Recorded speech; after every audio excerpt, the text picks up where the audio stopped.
All right. So this is day 3. There's been a lot on the mind.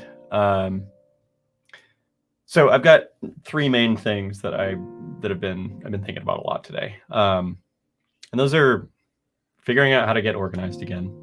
So this is Wednesday now after leaving my job last week, and just generally trying to figure out how to get things straightened out, how to get some like solid goals and plan in place so that I'm not just kind of floating, which is really easy to do, especially the first week after being out. I mean, I've definitely been through this before in previous context, and it's very easy to get into this sort of pattern of just kind of meandering around and not really getting a whole lot done or making much progress towards anything that you want, even if that is setting up a plan to go and travel and do something that's not work explicitly. But as I was kind of going over in the last couple sessions, basically I've got a pretty clear goal in mind. So as long as I can keep myself on that track, as long as I can keep that in mind going forward, I should be able to keep on making progress. Hey, what's up, Josh? So to go over my headspace right now, the main thing is, how the hell do I get organized when I don't have any sort of structure, any sort of like external guidance or goals being set by a manager or leadership for a company that I work at, or structure from a role at all that is sort of like, the driving factor for what I do on a day-to-day basis. In the job I was doing, I had clients, and that basically, I had a ton of different clients that I was working with, and that drove my day-to-day activities, especially during the week. I tend to be someone that even outside of that, I keep myself pretty busy. So it's not that I necessarily had less to do outside of work either. But even now, what I've noticed as I've continued to work on sort of these side projects that are outside of work, now that I left that job, it's very easy for those to take over my entire schedule, all of the time I have available, as it's just opened up. It kind of feels like when you have a backpack that you carry your stuff in on a regular basis, and it's a matter of how much stuff do I need to take with me during the day, and the bigger the bag, the more stuff that you will figure out to fit in it. It never fails, at least in my experience. It's always been, if I bring a smaller bag, I will get rid of the things that I don't really need. And if I have a big rucksack or something, I will fill it with every coat and jacket and food and all kinds of crazy shit that doesn't need to come along with me. So keeping that sort of idea around my time, what I want to do going forward now is, a few days into this time off, I'm intentionally going to try to take some time away from work, but my plan is to use the same sort of like task managing system that I sort of refined for myself over the last year at this job. I'm a bit of a productivity nerd, that's for sure.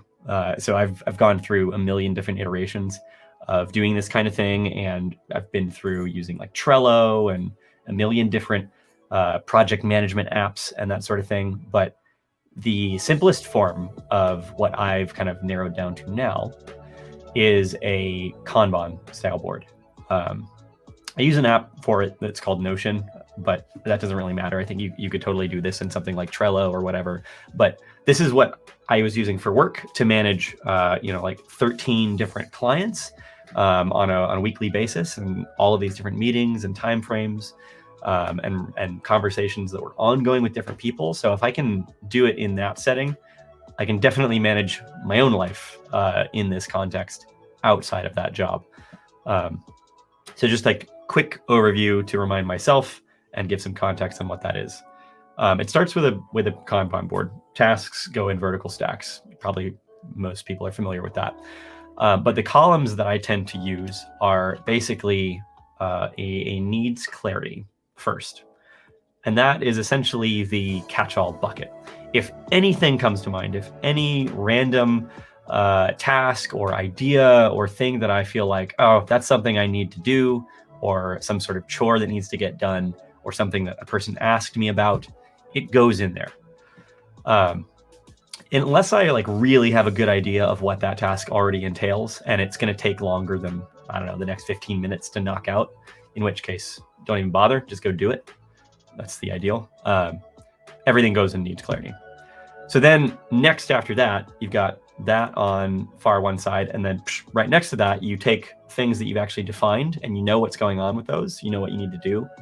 And once you're ready to tackle them, they go into prioritized, meaning this is important. It's not just urgent, but distracting, and it's not really all that essential to whatever I'm trying to get done. It's actually important, and it does need to get done at some point.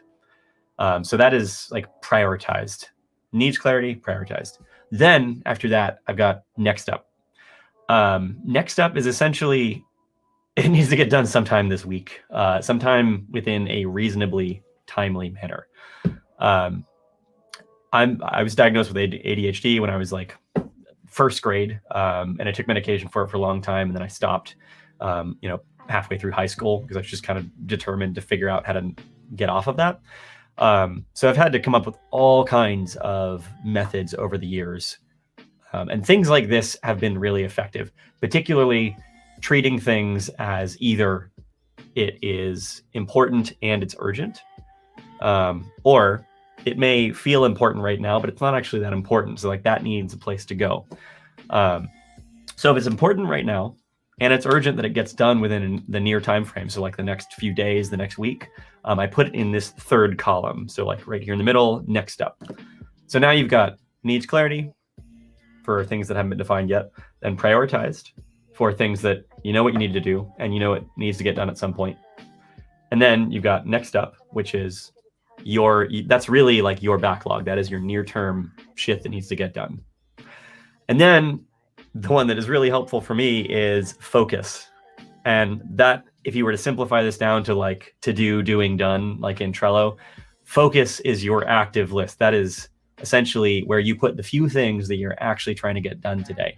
And that is, I basically never fill that with more than 2 or 3 tasks. I will kid myself and try to believe that I'm going to get, like 5, 10 different things done in a day and stack that up and then try to churn through it. And without fail, I never managed to get through more than 2 or 3 on a good day. Now, keeping in mind, that's not necessarily including like, oh, somebody emailed me and I just need to respond back real quick.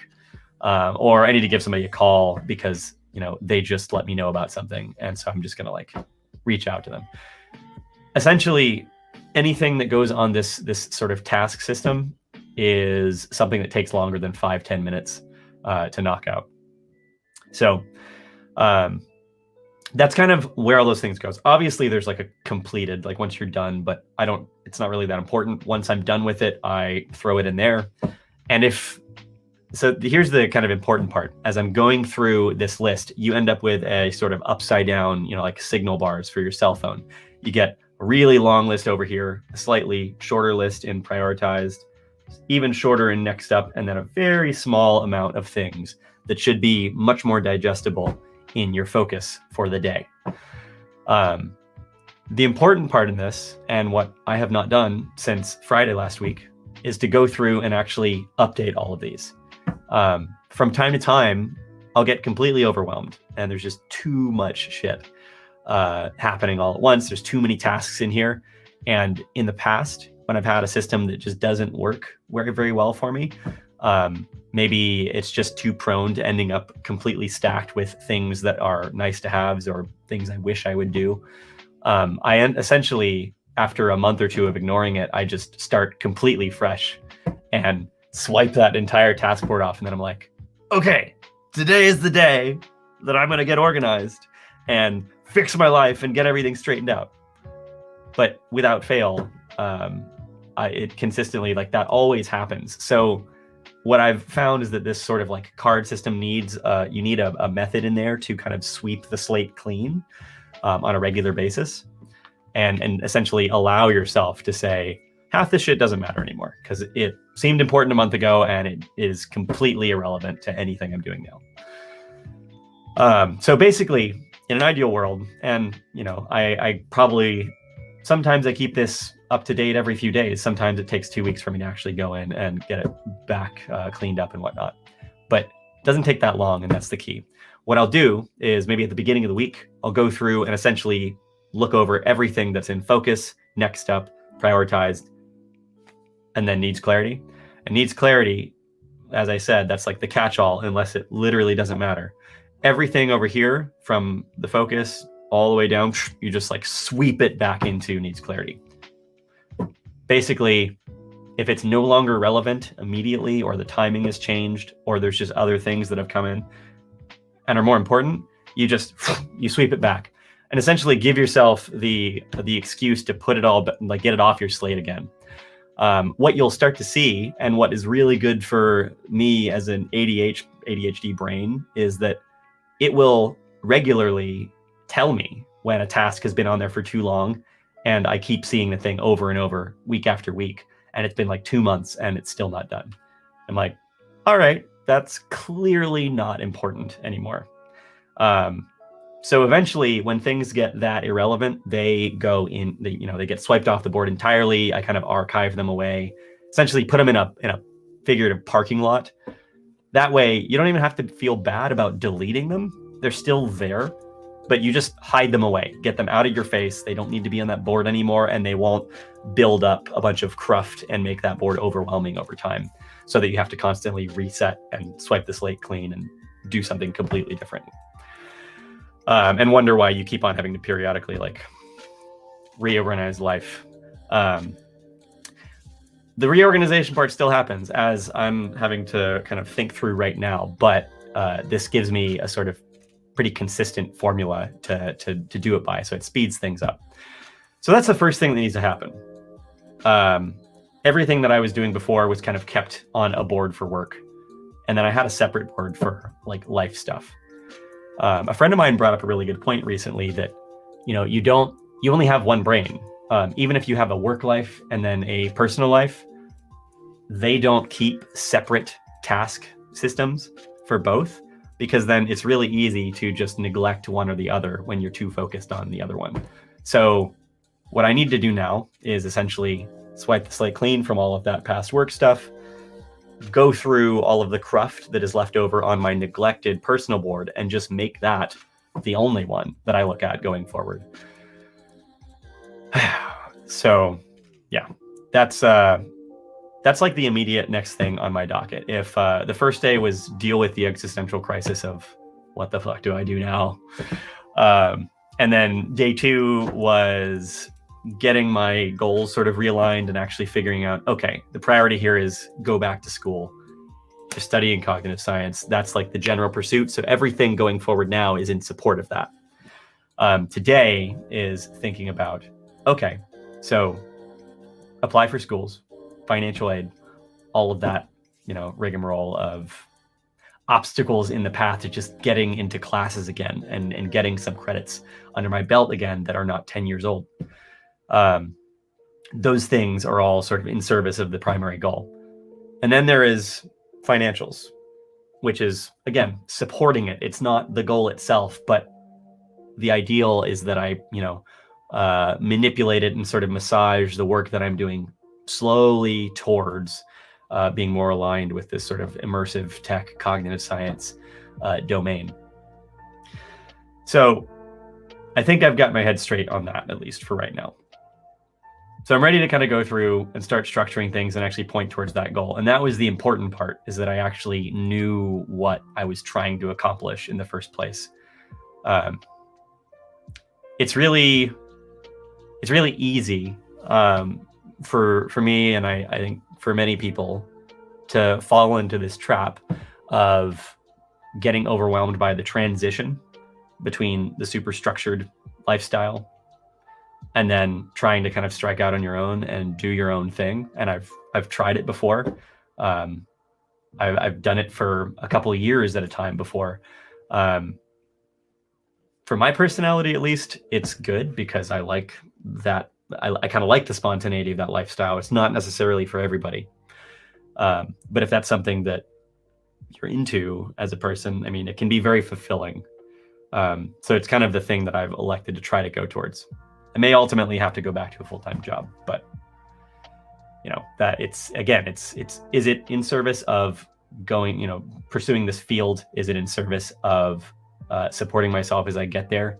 And is it getting me closer to spending more of that overall headspace on that pursuit? There's one last thing that was on my mind today that I feel like I should sort of meander through a bit, and that is the general fear of failure. I will be the first person in a room to call out that I have massive imposter syndrome all the time. It's probably like one of the biggest things that I've always struggled with throughout my life. And it's crippling at times because it's crippling more than I even realize at this point. Because in so many situations, fear of finding yourself to be a failure or other people finding you to be a failure. Hey there, AVM. It's good to see you back. I'm kind of like exploring the idea of imposter syndrome right now and trying to kind of coach myself up to start applying or reviewing my resume at this point, and applying to some jobs and things that really I've kind of been shoving off to the side for a while. I don't know if you're sort of familiar with this whole sort of concept of imposter syndrome, but I feel like a lot of people struggle with that. And it's been a big challenge for me over the years. But what I've been trying to do in order to like overcome that is, the first thing is just catching myself when I'm falling into that trap.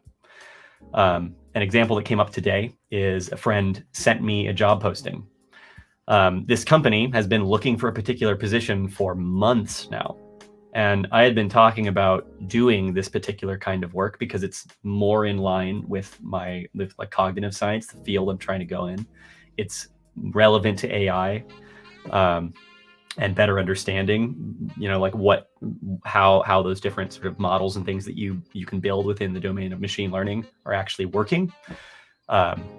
Company's got a really interesting product, but I've been sort of avoiding actually reviewing my resume as an excuse of not applying to jobs like that and a whole slew of other jobs when I actually had my previous one, when I was still stable. That would have been a much easier transition. But basically, my friend resent me this job posting today. And he's like, hey, they sent a fresh one on LinkedIn. It's floating around again. They still haven't found anybody. You should definitely take a look at it. And I caught myself having this reaction of like, there's like 20 different excuses that float up to the top of your head of why, there's other things that need to be done, or, I need to worry about school and stuff, which is true. It's not inaccurate. I'm good at convincing myself of a, consistent rationale with what I'm trying to do, but there's no real reason that I can't actually review and restructure my resume now, and also start reaching out to companies, talking to them. I can do it low pressure right now because there's still time. I still have like 6 months or so of runway, which essentially is a similar situation to when you look for a job while you're still employed. You can go and interview at companies, you can talk to recruiters and whatnot, and sort of like reach out to the network and not feel the pressure of, oh God, when I'm interviewing, if I don't get this, that's it. This is another failure. It's the worst. It's literally, I find myself doing this all the time. So what I'm trying to do is just catch myself when I do. And in this case, it was essentially, I like outed myself. I'm like, oh, I see what you're doing there. All right, we need to, so if school is the priority number one, then next to that, your other focus item for each day going forward is review your resume, restructure it. And then once that's done, reach out to these jobs. So I think those two things are what I need to start doing now. I think Still not necessarily eager to jump right back into a full-time job just yet, because I want to try to give myself the time and space to get a little bit creative in, when I don't have all of that support under you. I feel like that makes me lazy, and I am not as scrappy when I'm being when I'm being supported by a company and have a consistent paycheck. Don't have to sort of reach out to people. I don't have to network as much. And as someone that is often very introverted, when I get focused on things, it's an excuse.